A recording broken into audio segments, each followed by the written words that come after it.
In the heart of a dry, cracked desert where almost nothing grew, there lived a cactus named Solis.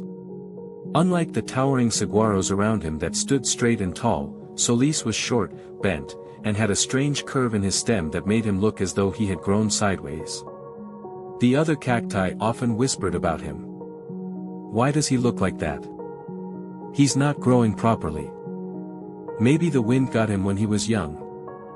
Solis heard them all but stayed quiet. He had grown where a stone had blocked his path early in life, forcing him to bend to find the sun. No one had seen it happen. No one knew what he had pushed through just to survive. The desert was harsh. Rain came only a few times a year. The sun was merciless.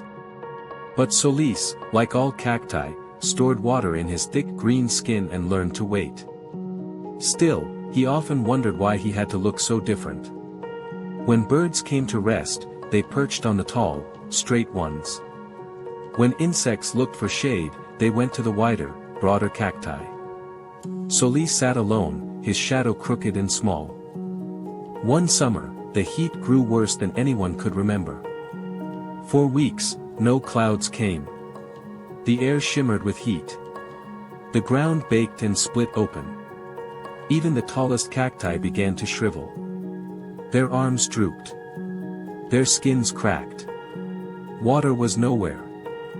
One by one, the proud saguaros began to wilt. They had stored water in good years, but their size meant they needed more to survive. Some began to die, their green bodies slumping toward the sand. Solis felt the same heat. He felt the same thirst. But he was smaller.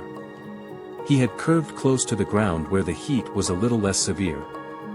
His strange shape had taught him to grow slowly and hold tight to what little water he had.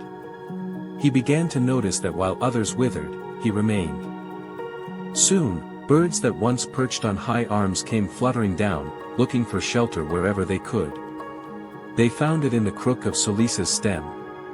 Tiny animals dug small hollows near his base, where his shade now reached. Insects crawled along his spines, drinking droplets of moisture from the small reserve he still held. Solis didn't complain. He bent just a little more to let the birds rest more comfortably. He offered what little shelter he could. And the desert, for a while, had one place of refuge, under the shade of a crooked cactus. When at last the rains returned, washing over the sand in great warm sheets, the desert came back to life. Flowers bloomed. Seeds awakened. New cacti began to sprout. Many of the tall ones never recovered. But Solis stood firm. And now, he was not alone. The seeds that had fallen beside him grew toward his shade. Small cacti curved like he had, following the sun around the bend of his shape.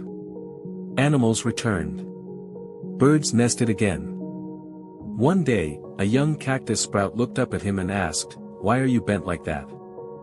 Solis replied, "I bent because I had to. The stone in my path was too heavy to break, so I grew around it. And because of that, I survived." The young cactus tilted its head, if such a thing were possible. "Will I have to bend, too?" "Maybe," said Solis. "But if you do, it won't mean you're broken. It just means you're finding your way." And from that day on, Solis was no longer just the crooked cactus. He was the cactus who made a home for others, who grew through hardship, who stood when others fell. His shape, once a source of ridicule, became a symbol of strength. The lesson is this: what makes you different may be the result of struggle, but it can also become your greatest strength. Grow in the direction you must, not the one others expect.